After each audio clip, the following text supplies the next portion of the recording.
選擇健康的迷迭香枝條是成功繁殖的關鍵步驟，應挑選無病蟲害的迷迭香枝條，確保其葉片顏色正常，避免選擇發黑或發黃的枝條。健康的枝條通常更為強壯，具有更高的成活率。使用健康的枝條進行繁殖，有助於確保植物具有更旺盛的生長潛力。選擇合適的枝條。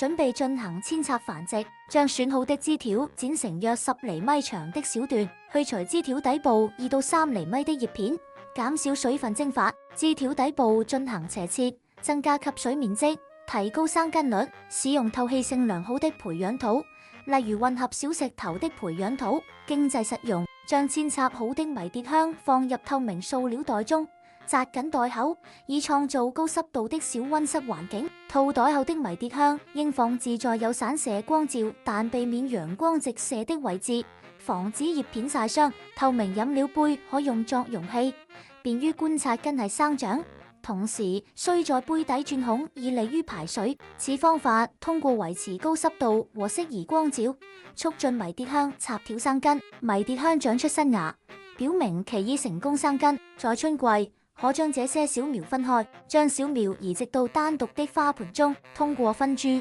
可以獲得多盆健康的迷迭香幼苗。春季分株有助於幼苗更好地生長和發展。